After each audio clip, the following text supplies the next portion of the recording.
For you, what comes first? Is it the visuals and then the music? Is it vice versa? Or is it like random moments of inspiration?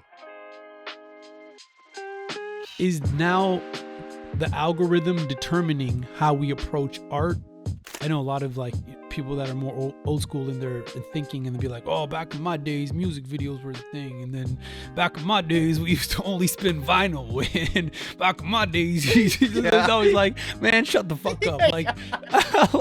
No one wants to hear that shit. A lot of highly creative artists are falling into the trap of becoming content creators, and I'm like, that's so unfortunate, because you have all these wild ideas, but you're limiting yourself because the algorithm won't reward you.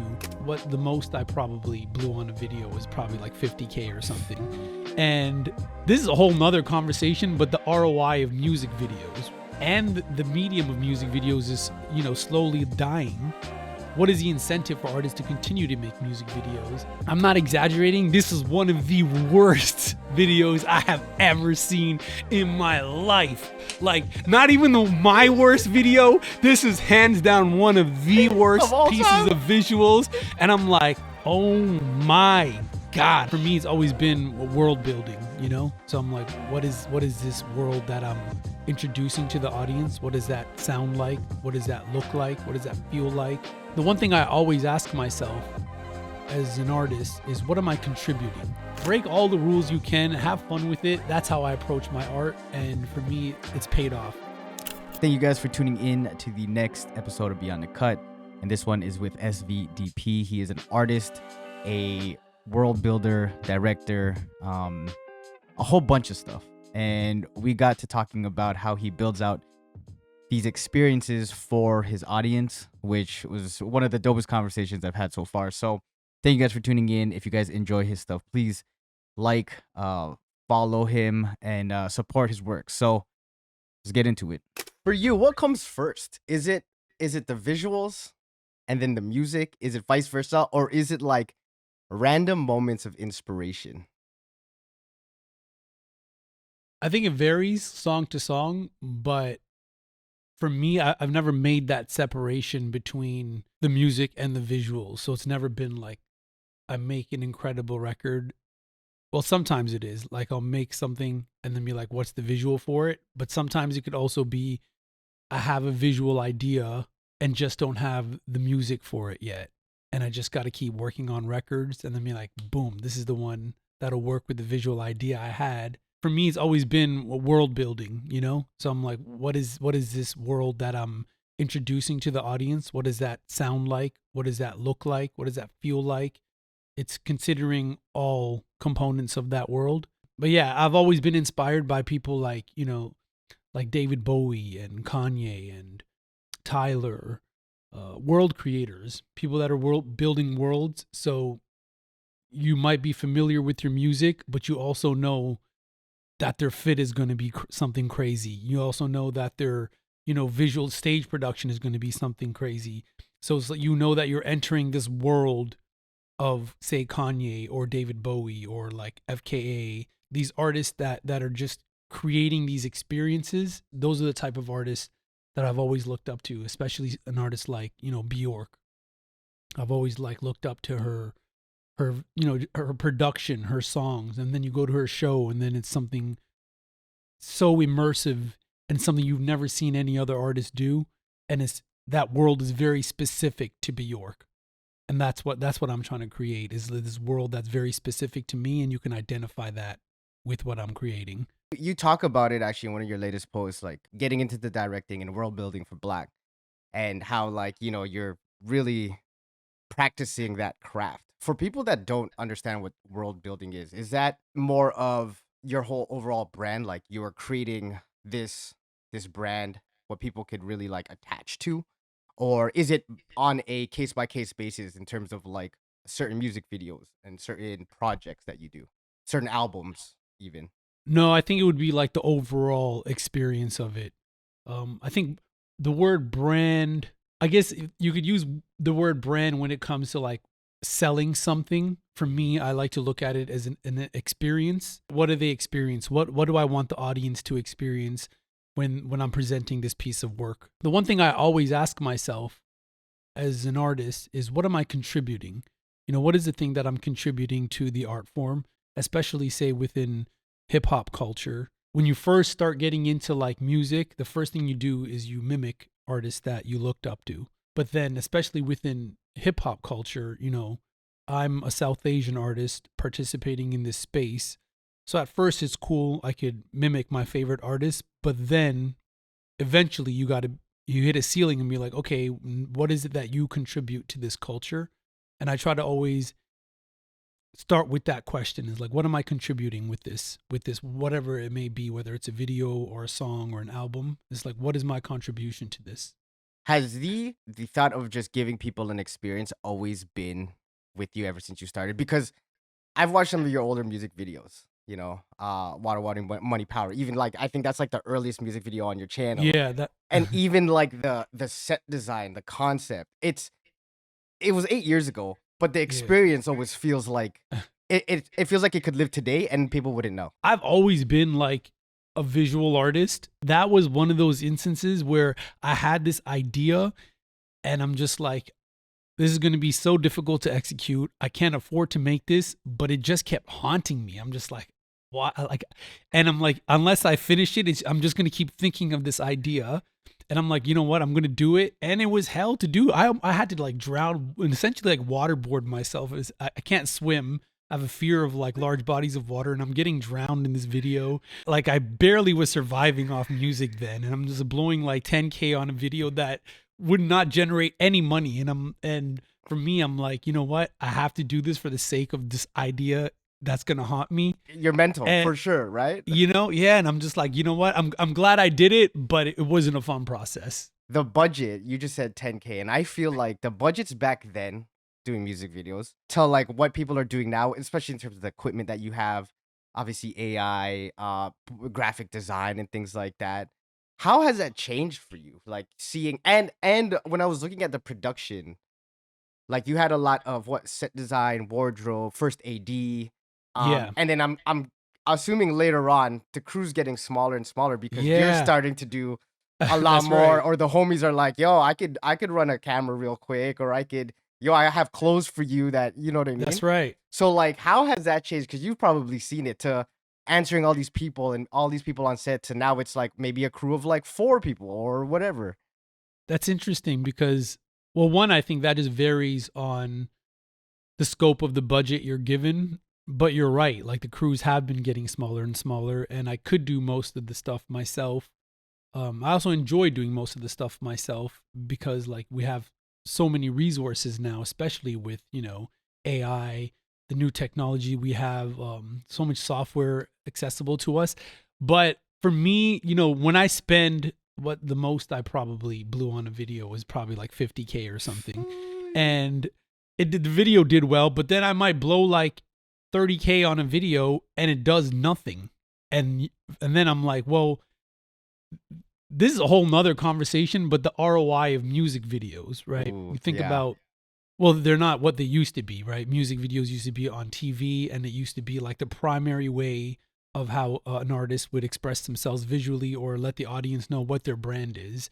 And now I feel like a lot of artists are straying away from music videos because it's just financially not worth it, right? Even Black is a perfect example, to be honest. I spent like 3 months editing that video frame by frame, and you can tell like it's very tedious work. And even like say a 1 second of like this AI generated thing, I might have generated like 500 images and took like 7 hours just to pick one image of those iterations. And then, I put it out, and numbers wise, is to me, I'm like, damn, this is probably some of the lowest numbers I have ever seen for a music video that I've put out. And then at the same time, I could do a freestyle, which would take me maybe 20 minutes to write, another like an hour to like film. Total, it would take me like, say, like 4 or 5 hours. And that freestyle with my phone would generate, say, 4 or 5 million. So then as an artist, you have to think about, well, what is the incentive now? And it goes to show, like, if artists can get the same reach they can by just doing short form content versus when they put a huge budget behind a music video, and the music video is not guaranteed to do that, and the medium of music videos is, you know, slowly dying. What is the incentive for artists to continue to make music videos? And when Black dropped, I was proud of it, but I would say commercially it didn't do what I thought it would do. So then I go into this dark hole of like, damn, I'm like, I got to like reconsider, you know, how I approach this. And it's not to say that I'm not proud of the work. It kind of made me question two things of like where we are in the state of culture, right?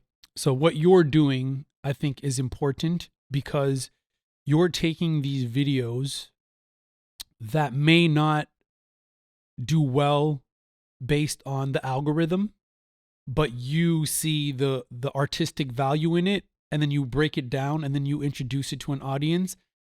And I guarantee you sometimes your breakdown of the video generates more views than the video gets itself. Yeah. Right? Yeah. So then that is like, that's interesting to me because is now the algorithm determining how we approach art? Because even when I was making Black, I'm like, I know this is not friendly towards socials because one, it's dark. The song itself is dark. It's aggressive. There's cursing. The video has flashes.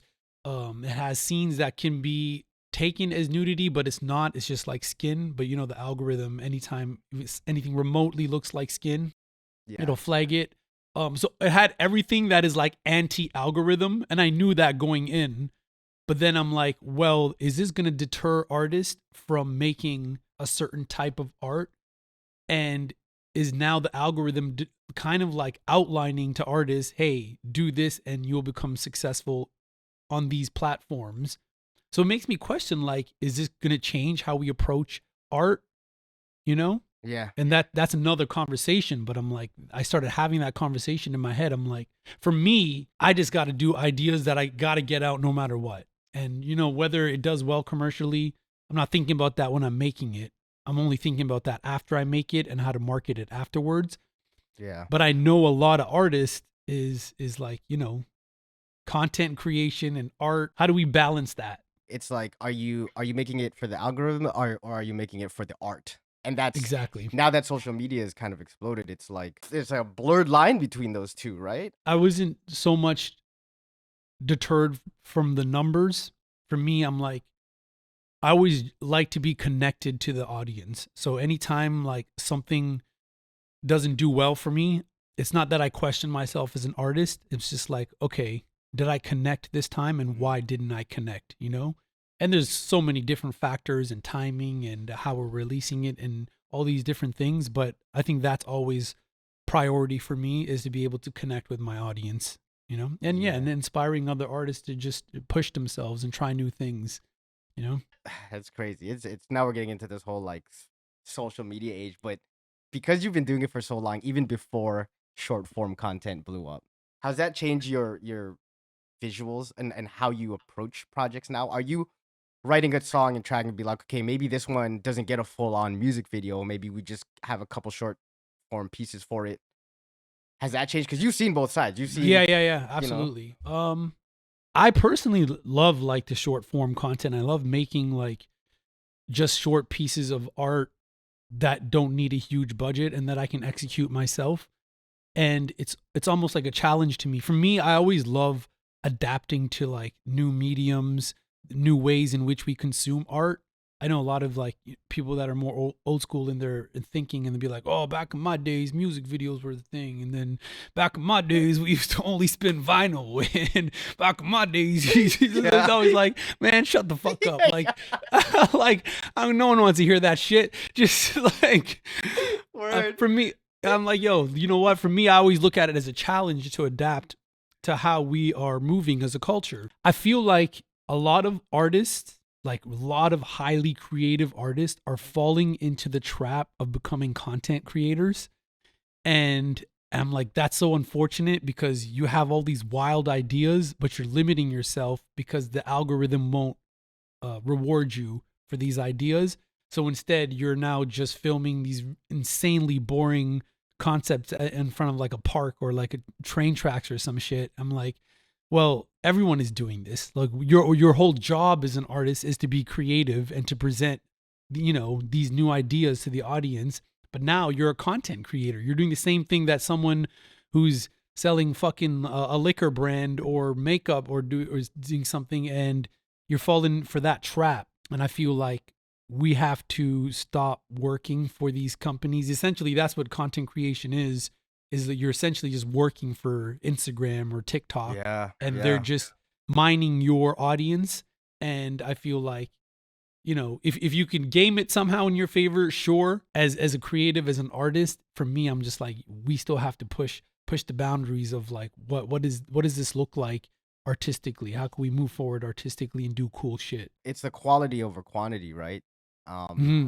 Having one piece that you work on for so long, outing it, and then whatever. I think that's where a lot of artists fall into that trap too, is because that whole thing, if let's say you work on 4 months on a music video, doesn't do well, not a lot of people get butthurt over that, right? And they're like, okay, I don't want to do that again. I don't want to feel that again. So when you make quantity, that feeling you could get over the next time you post, because it doesn't even matter, right? But it's like then at that point you're coming out with 100 pieces in 4 months, but where's the art, right? Exactly. The best way that I would describe content creation is it feels like a bunch of flyers being thrown at you, because content always leads to something else. Content, right? So say an artist puts out a piece of content for their song, and they'll be like, click on the link and then go listen to the song on Spotify. A makeup artist is like, I did this makeup, here's the brands that I used, go click the link. So everything is a flyer. They're like, whereas art could exist by itself. You can experience that piece of art.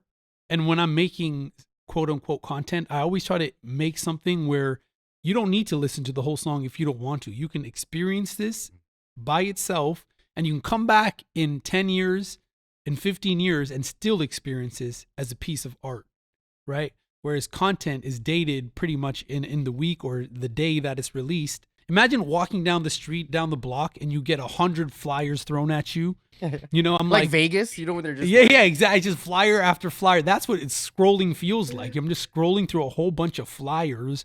Whereas when someone makes a visually striking piece of art, it stands out. Yeah. And I'm like, oh, this is a piece of art that I can come back to. So that's what I'm always trying to do, is I'm trying to create these pieces of art that have some longevity, that I can be proud of in 15 years time and come back and be like, oh yeah, this still holds.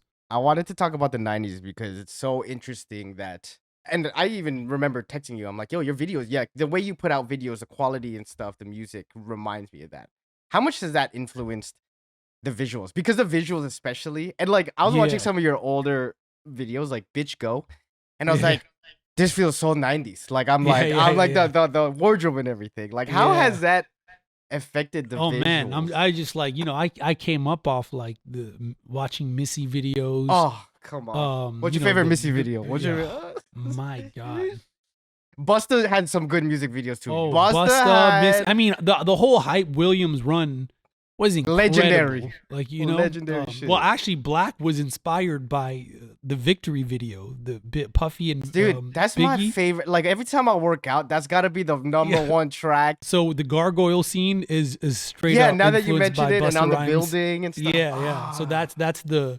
I'm like, yo, I've always wanted to recreate that. And then there's also homage to Redman's cover for Backwash's verse, the There's a Dark Side cover. Yeah. Which he did an homage to the Funkadelic. I just try to keep that homage going with that.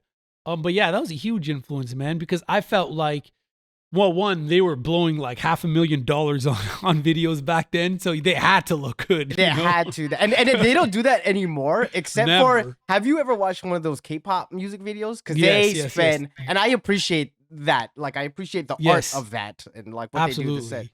But they're still, and you still see it, like I guess Megan Thee Stallion, you can still see like a high production value in her work, and even Kendrick Lamar, what PG Lang is doing. I'm like, I love the art of this. There's still people that are still interested in the art of visuals. I mean, Tyler, everything Tyler puts out, I'm like, oh, this is brilliant. Childish Gambino, what he does with the visuals, it's always been inspiring. Yeah. So I think it's still carried over. I just don't think labels are investing as much into the visuals because they're just focused on TikToks. So I think it's more so certain artists that are still carrying that. You think it's because it's more of an auditory thing? Like they're just trying to get album sales as opposed to like, yeah, music video might not bring it in, but now labels are in that quantity game. Yep. Make absolutely. TikToks. Bro, Yeah. jump on, do a couple dances, like get this audio trending. Exactly. I mean, if a label could save $200,000, they're gonna want to do that. You know, they're like, just make a TikTok. You don't need a $200,000 video. Yeah. You know? So because at the end of the day, like the ROI for video is almost non-existent. You're not going to make back that money. You know, it's essentially just making like a calling card for the song, but it just has to come with just pure love for the visual. And I think the strength of music videos right now may not be in promoting the song necessarily, but I think there is still value in introducing the audience to your world. Who are you? Because when you're scrolling on socials, you might not necessarily get an understanding of like, okay, well, I've seen clips of this person, but I still don't understand their world. Whereas if you watch a full music video, you're like, oh, okay, I get the world that I'm entering now. So I think it's still good for that. Maybe there's still something that could bring back that long form content, or we're just down this rabbit hole of just short form content, you know? I'm like, I'm not sure what it looks like. It's such a weird idea and concept, only because I'm thinking, you know, with these K-pop groups, I feel like they still have that essence of the visuals. Like people are waiting for these music videos to come out. Yeah. Like I want to react to this music video and it's like, how did they capture that? Like, is it a fandom of like, why is it so crazy? Yeah. Well, that's the same thing in India, man. The independent scene kind of only started recently, but you know, for the history of India, music has always been associated with cinema, so they go hand in hand, right? So I think the thing that India still loves music videos and visuals is they still love cinema. You know, they still love the cinema of visuals. That's so that like as much as reels and the short form content is still popping off there, they still look forward to videos because it's still associated with the cinematic aspect of it. And I love that. I love that, the fact that they still respect it. I think it's more so, like a Western thing, because MTV doesn't play music videos anymore. So what is the association for long form content? There is none, right? Whereas India and even, I'm sure there's K-dramas, they do K-dramas. Yeah, exactly. Right? Now that you talk about it, I'm like, yeah, no, that makes complete sense. Yeah, so they still have that culture where we don't have that culture at all anymore. You could walk into any restaurant and they might be playing a music video. Like you'll never see that anymore. Yeah. Right? They're not playing music videos anymore. So I don't know. I think it's a cultural thing as well, which is interesting that there's some countries that are still very much in love with that long form content. Man, what do you think it'll take to bring it back? You think we could ever get back to there, or you think we're just too far gone? I don't know. I don't know. Maybe there's another way of introducing it, but I don't think we'll move backwards because I don't watch TV personally. So, but I feel like, MTV culture just moved on to seems very junky, it's just quick fixes. Just in your face. Yeah, just flashes. And I'm just like, yeah. So, and reality television, I think reality television has been kind of crushed everything else out the catalyst. water. Yeah, man. That I'm just like, well, people just want to see reality television. No one wants to watch music videos and wants to watch sitcoms. It's just like, hey, just reality television shows. And it's just straight up junk, man. It's just, yeah. And we just we eat it up. Eat it up. You've directed a lot of your stuff, even dating back to some of your earlier music videos. Has that always been by choice? Or was it I've had friends in music and it's just there's no one else to direct my shit. Yeah, I'm out here all right, well, let me see what it looks like. All right, I'm just do this. Was that how it went? Yeah, no, it wasn't. That wasn't my intent, because I always looked at directing as a daunting thing. When I see directing, I'm like, oh man, you had to go to film school and director. That's an important task. I was part of a duo with my best friend way back, and we had hired this production company to do a video for us, and they had like professional cameras. We're like, oh, snap. I'm like, let's go, like our first video. And, you know, we're both working day jobs. And I think we put up, I think it wasn't even that expensive. It might've been like 7K or some shit. And then they showed us the video, and dog, I'm not exaggerating. This is one of the worst videos I have ever seen in my life. Like, not even my worst video. This is hands down one of the worst pieces of visuals. And I'm like, oh my God. I gotta put it up. Yo, nah. I took that shit down immediately.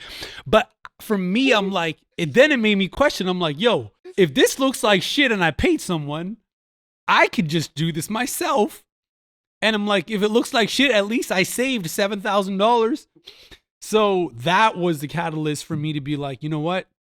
Let me just take a hand at this and do this. And now I would encourage all artists to try directing and building your own world, because I feel like even if you don't technically execute it, you know, the way you want to, I think there's an authenticity with your audience that they can see the world that you're building, and the fact that it came from you, they connect with that more. So it doesn't have to be perfect, but as long as it's authentic and it's coming from your world, I think the audience will connect with it. And some people just don't even care for that. So it's fine. Hire a director. The other thing is, you know, a director is essentially just someone that's delegating work. You know, people look at directing as, for me, like technically a director doesn't have to touch anything. Like they can get an editor, they can get a cinematographer, they can get wardrobe. So essentially you just have to have a vision and then tell people how to execute this vision, and then you put it together. I like to be more hands-on with what I'm doing, but like, you know, for anyone new coming into this game, I'm like, just try your hand at directing, because you never know, that might be something that might help you execute your vision more authentically. And it's just about, you don't need a lot. You can just have one camera person and try editing yourself. Yeah, that's really all you need, and start small. I feel like that the directors, it's the communication between the vision and how you want it, and then having that to communicate that to your crew. And you know, there's a lot of communication that needs to, and breaking down. I think that's the part that takes work, because essentially a lot of work. So communication is essentially the director's strongest skill set I think you could have. Gudgeon Balin, he's like my cinematographer, and I love that you guys work together. That's like one of the questions. So like we're like this, and I think when we first started working, because Gudgeon is a type of person that he's very like planned and organized and likes to know exactly what's gonna happen.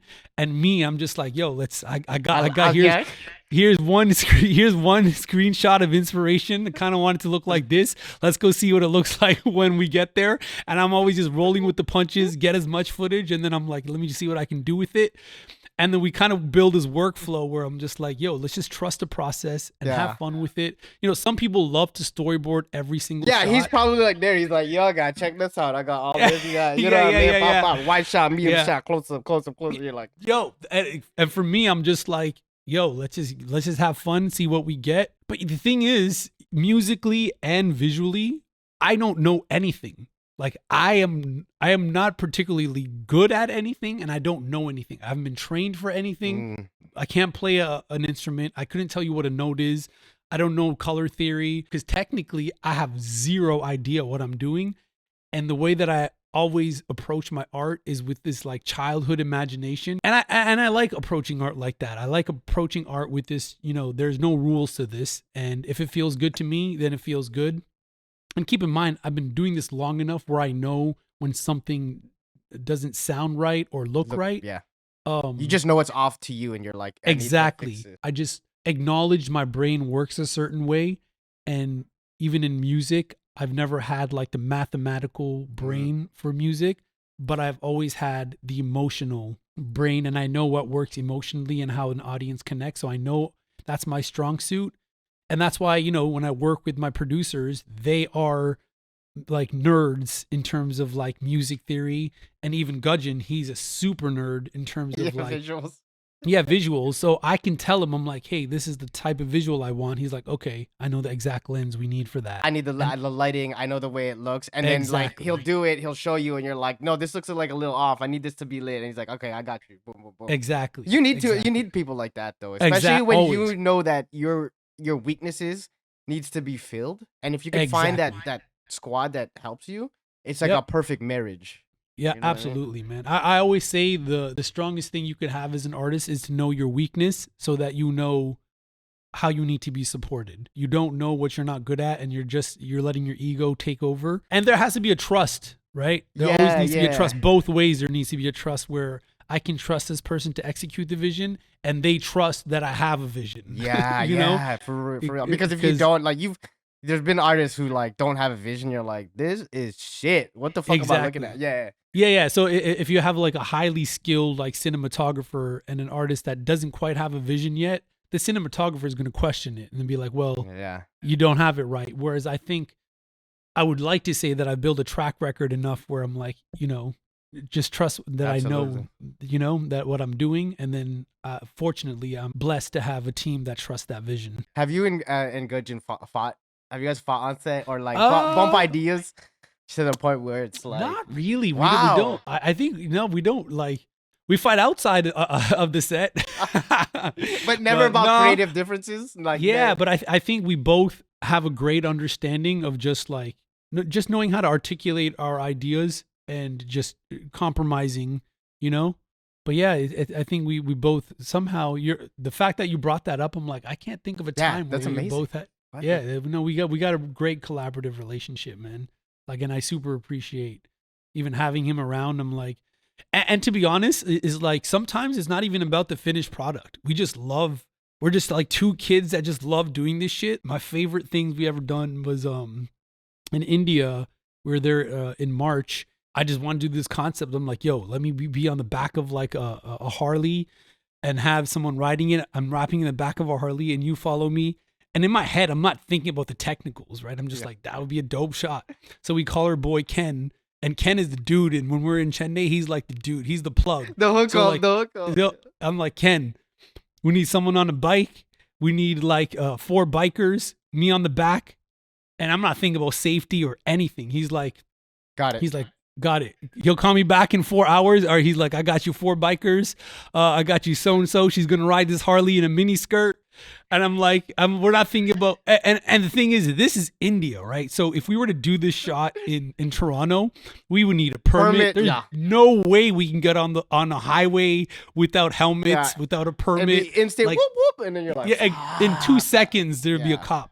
India, dog. Nah, this was one of the Gudgeon was on a little scooter. He was on a little scooter, like tucked in, following the bike. I was behind a Harley. My friend was on a riding the Harley. The Harley's like 3 times her size. She's in a mini skirt.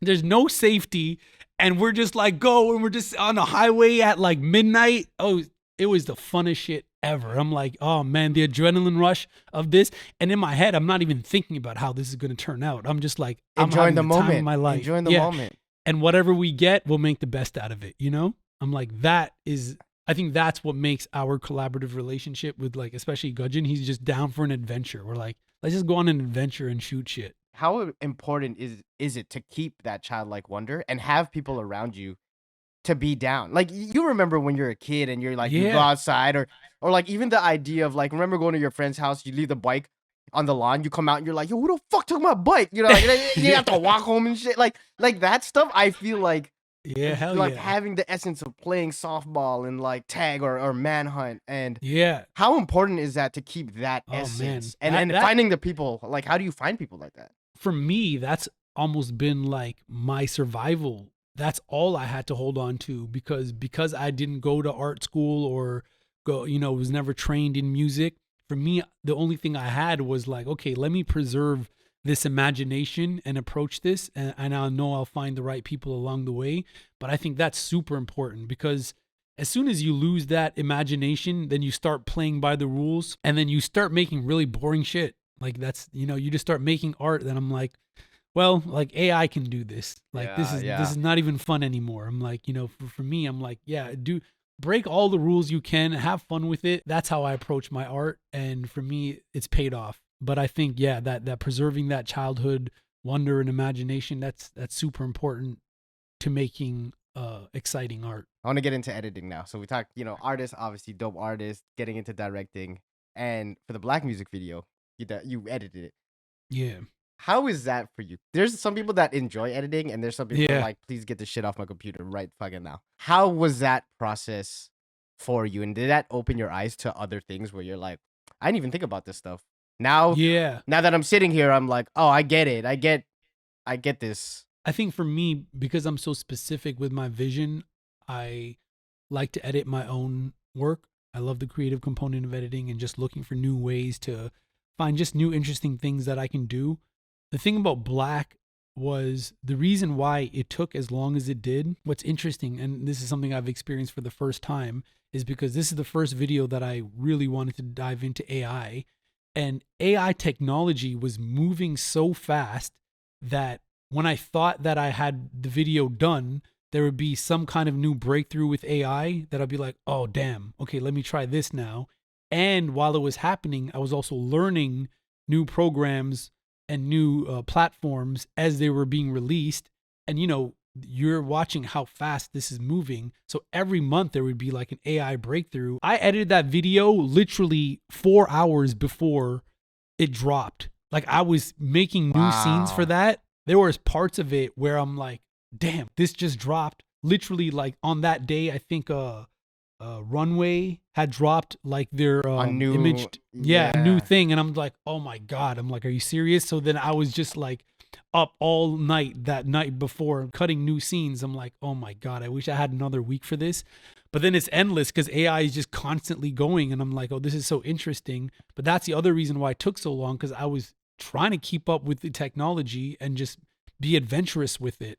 Some of the things that I was doing was just expanding the world that I was in. So I would shoot something and then I'm like, where do I want to be? And if I wanted to practically do that, that would have cost me like, imagine putting backwash on top of a building as a gargoyle. That would have cost me like $100,000. Do you know what I mean? Yeah. So I'm like, with AI, I'm like, oh, this is cool. I can place them in this world and do it in the comfort of my own computer, Yeah, I love that about AI, and I get a lot of flack for it when I cover AI, like art like Of course, of course. and I get it. There's like an ethics behind it, but for me, it was like more for the art and the tech. It's like if I needed to storyboard, like if how we talk about communication as a director, and if you're not good, but you can kind of type it out and then show your crew like this is visually kind of what I want the set to look like. Yep. I think that is where it's great use and like world building and the ideation behind it. So I totally get it. I love that about AI and where it's going. Yeah, and we're in a tricky time because it's very polarizing right now. So I can understand why when you cover it, even when I post about it, they're like, "Oh, Yeah, fuck you, fuck yeah, AI." I'm following you. Yeah. Like it's very, we're in a very polarizing It is. place right now in terms of AI. And I understand there's some, the ethics is to be questioned. All that aside, I think that those are conversations we have to have, like the ethical conversations and what it means to be, taking other people's work or replacing artists. All that is important. But in terms of an actual tool, for me as an artist, as someone that's not trained in a lot of these things, it allows me to do so much more. And essentially, it allows me to audition ideas at a much faster rate. Was Black the most visually ambitious video you've done to date? I would say so. It wasn't the biggest production. I think Neeye Oli was the biggest production, and it involved the most people. But I think, yeah, in terms of what I was trying to do and the amount of time it took, yeah, it was definitely the most visually ambitious. Well, because I was making these scenes, like these, grandiose scenes that would take up like 1 second. Yeah. And I would work on it for like a day and a half. Oh my God. Like even when I was making it, I was like, what am I doing right now? I'm like, but then I'm like, you know what?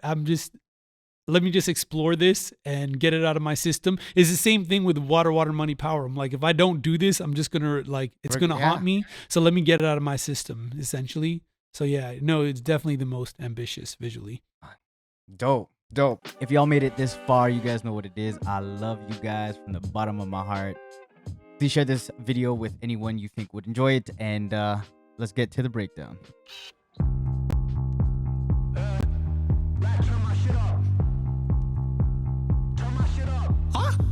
I said, came for the money bag, stayed for the pussy gang, green from the bullet wounds, blood from my bully, bulletproof, black windows on a black Cadillac, black leather, black gloves, black metal, black mask, back in this bitch with a bag of new tricks, new kids on the block, boy bands coming in, bands coming all colors now, worldwide popping sideways, non-stopping when the beat come knocking like bang, bang, bang, bang. Tell him I ain't home and I ain't never plan to enter it. We been going ape and staying loaded with banana clips. Wish a dummy wouldn't watch us turn them into mannequins. Put up to the disco, watching people started panicking. All we ever wanted was a shot at being heard instead of being shot at by the local news and all the cameramen. All we ever needed was each other for the come up on our stomach, always starving while we looking for some answers in. Trying to get any leg up on anybody, trying to come on body up before we get a chance to benefit. Oedipus, motherfucker really have no clue with who we messing with. Running amok and moving through zombies who dead already. They label us all as radicals, animals with machetes, but we don't move with no weapons. Of late is my mother's tongue and the only language I'm speaking with pigs is burning apart. Okay, was this shot mainly in studio, and then everything else was building on the on computer? We only did one outside shot. Everything else was shot in studio. Yeah, so like stuff like this. This was just on the floor of the studio, and then in post, I just added, all the specs and the blood. Actually, yeah, and the wings. And the wings too, because the wings look so. Yeah, so it this looks so is real. interesting because this is a great example of me using AI, and this is something that if I didn't have that access to it, I would have to hire, like a SFX Wardrobe, artist. yeah, or even wardrobe to do practicals Exactly, for to it. do wardrobe and do it practically. But here's the thing. When I was shooting the video, I didn't have the concept of what I wanted to do. I just know I wanted that angle. I just wanted this angle of the overhead angle and it like zooming out. Yeah. And I was like, oh, okay, like what would make this look interesting is if like an angel had plummeted to the ground and then I'm rapping as an angel that had just fallen from the sky. This is one of the first images that I worked on. It's not that I had the whole world in my head already, but as I was kept making each scene, I'm like, oh, this is interesting. I see what this is turning into. This is like a battle of like hell and heaven in purgatory, this chaos that has broken out in purgatory. But that was only something I realized towards the end of the video after I had made these scenes. So this was one of the first that inspired that. So it wasn't like I went into the video like initially and being like, hey, I got to create this world where heaven and hell collide. Yeah. This is the ideation came in post for that. Yeah, a lot of the ideation came in post. And for me, the way that I like to work is knowing the type of movement and performance that I want. So I know that I wanted a certain type of movement. I wanted a certain type of like style in how I'm rapping, but I wasn't fully sure of what the world would look like. That's wild. Yeah. So there was a lot of experimentation. And I think that's the thing we were talking about with AI is because of AI, I was afforded to like audition so many different styles that I could actually take this to. I made the first iteration of the wings with Midjourney like 7 months ago, and then Midjourney released an update, and then I just kept updating these wings as Midjourney kept. God, it looks amazing. The thing I like to do with AI is have a more collaborative relationship as opposed to just like a prompt. So it wasn't like I put in an image of me on the floor and then I said add wings and then it just made these, Yeah. I put the image in, it would give me a whole bunch of iterations, and then say I would go through like, I don't know, 100 of them, take that, put that into Photoshop, I would play with it, edit it, put that back into Midjourney. And then, it was like a back and forth thing until it finally got something that was sort of right. I'm like, okay, then I comp myself into that. So it was a very like back and forth and kind of tedious process. Ah, dang. That's crazy. Just a question about wings. Because made in Jaffna, there was like Yeah. a part where it's a reoccurring thing in my work. Is that for a reason, or is it just fits with the visuals like as you're going along with it?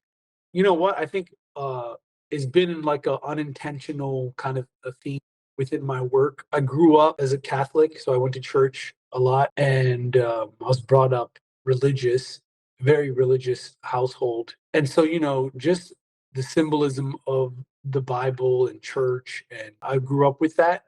And unfortunately, you know, in hindsight, I'm like, I don't know if that was necessarily a good experience. So I've always had this battle between my relationship with God and how, ironically, how the church has interfered with that more than helping me find God. That's always prevalent in my art, is like my conversation, I guess, with religion and God.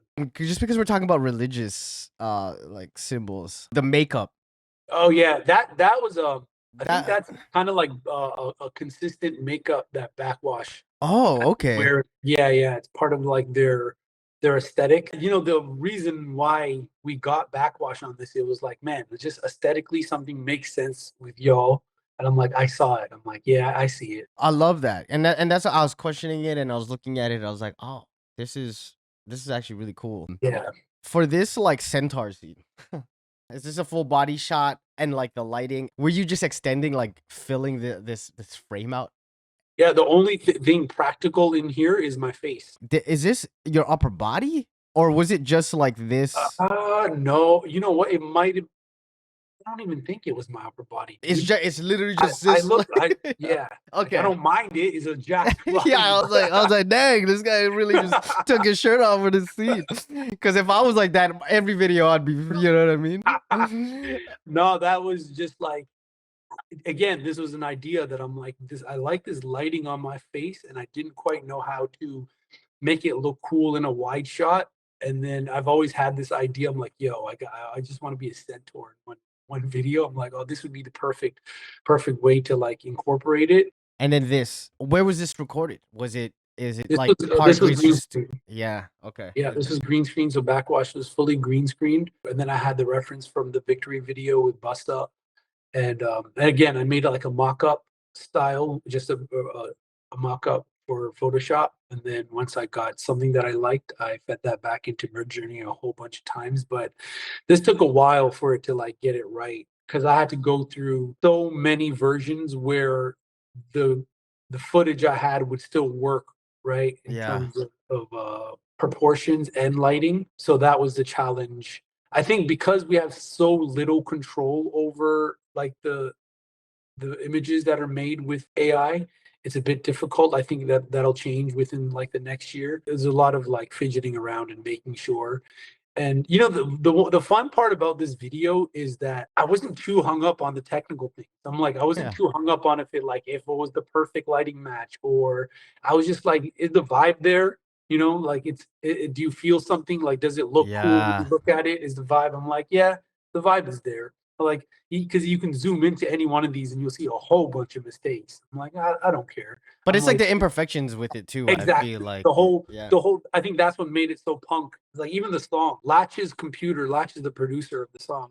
His computer has crashed with the stems of the song on it. I'm like, fuck it. That's even more punk. We don't even have the stems. We don't even have everything was just so like you get what you get. Like it wasn't we weren't trying to make this polished product Yeah. sonically or visually. We're just like, this is the element that you get. Yeah,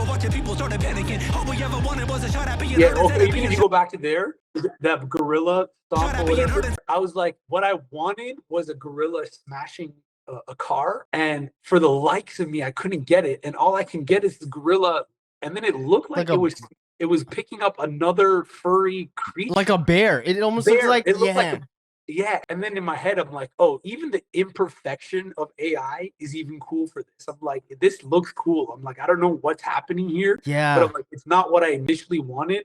But then it kind of suits like this weird, surreal. You're in like a dream state of like, what is it? Is that a car or a bear or is it another version of himself? I'm like, oh, and then I like that idea of like embracing these imperfections, because you know it's like a technological imperfection, but I'm like, oh, but this is dope because it aesthetically look, it fits what I'm going for. It's cool because it's like imperfections, but it because of how it flows, Mhm. and like no one ever thinks of the way of imperfections as it being fluid. Do you know what I Mhm. mean? Yes, Imperfections are always absolutely. like a black or white. Like it's either right, Absolutely. but it is imperfect. But then there's like this morphing that happens where it's like Yes, it just kind of works. it works. That's exactly it. Yeah. And that's what I loved about experimenting with this and not taking everything so seriously. Because like I think there's a part of me where I'm like, I hope people don't watch this and think that I'm trying to be like some technical guru with this, because or like the way I want you to watch it is just like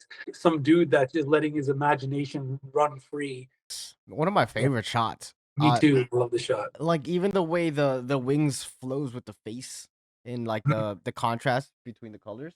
Yeah. So is this just a regular overlay, or did you put this whole frame in AI and then just No, this is an overlay. That dove might have been just like some stock footage that I found. Yeah. I manipulated it a whole bunch. But yeah, this is another scene where I'm like, how could I make this interesting, the side profile interesting? And for me, I'm like, oh, this would be cool when I'm rapping regular speed and you have this like slow motion dove, you know, kind of like warping time. This is like a juxtaposition of like time and lighting, right? It's like this really well lit dove, and I'm silhouetted in the back, and I'm rapping regular speed, and the dove is moving super slow. Slow, yeah. So kind of like it is a little bit jarring, but it still looks beautiful. What the fuck is this scene? Missed a machine to study it up, cause his pockets so clean. The body and the king, the X is art in the scene, but art is no scene, reflections are far in between. One verse, from the elite, part of the scheme is part of a larger belief. I feel like hard in the red man, this the scene where they're buried. Yeah. The Red Man cover, the homage to the Red Man cover. The dirt we did do practically. And to be honest, you know, I was saying before, like me and Gudgeon just love doing these weird adventures. And in my head, I was like, yo, we can just go to like somewhere, because we shot this in Montreal. I'm like, why don't we just go to Montreal, dig up a grave? And I wanted to do it practically.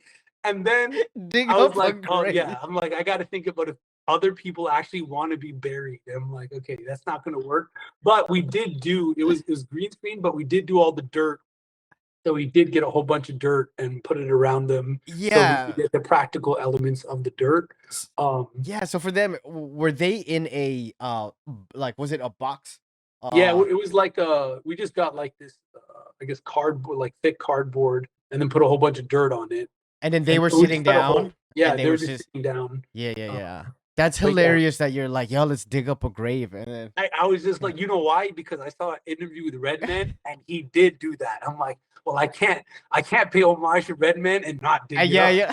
You know, I'm like, but I'm like, you know what, that's gonna be too much of a headache. But I loved how it turned out. Yeah, this was another scene where I just had a wide shot of them and I didn't know what to do. I'm like, how do I make this wide shot interesting? And then this might have been an accident, to be honest. I think I was playing with Photoshop's like AI, which is actually pretty terrible compared to like all the technology. You tried. Yeah. It's pretty terrible. Somehow it created this like sun, and then I'm like, oh, this is actually dope. And then I just finessed it to make it look good, but I'm like, oh, this is interesting. And then I just put a whole bunch of bats around it. Yeah, a lot of it is just me working backwards of like how to make the shot interesting. Yeah.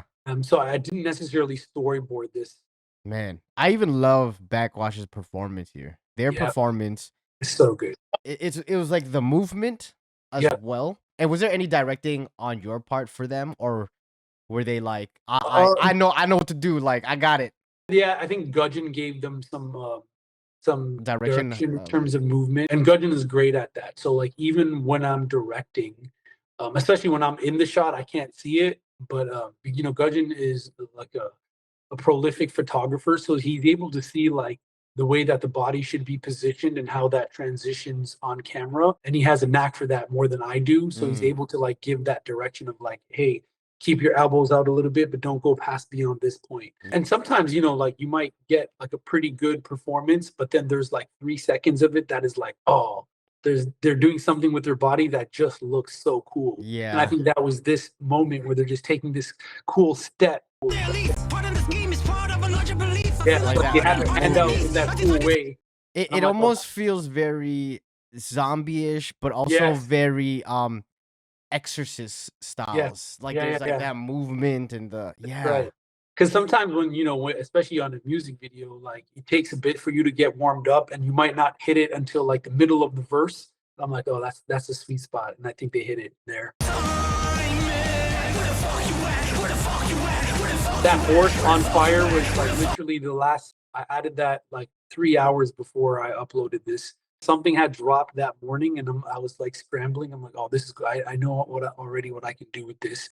That's a crazy image. Those are the type of things I'm just like, at the rate that it passes by, it looks realistic enough. But for me to like recreate that practically would be next to impossible. Bro, you need the stunt person. You need, safety. Pyro, yeah, exactly. Safety permits. I'm like, it's Yeah, a impossible. horse, yeah.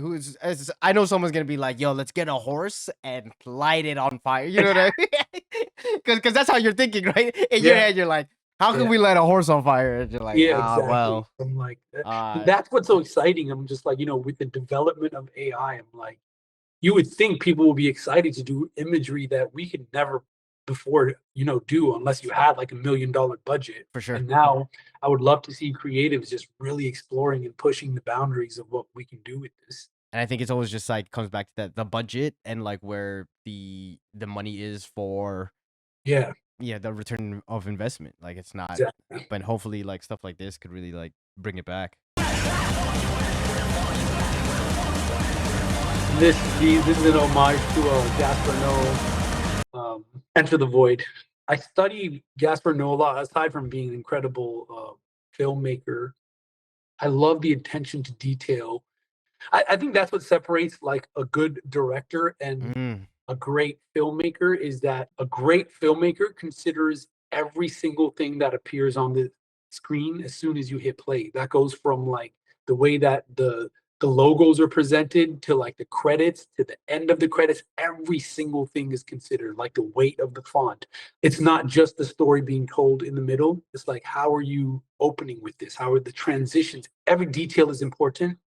And that's what I try to do, is like, don't overlook anything until the video is completely gone to black.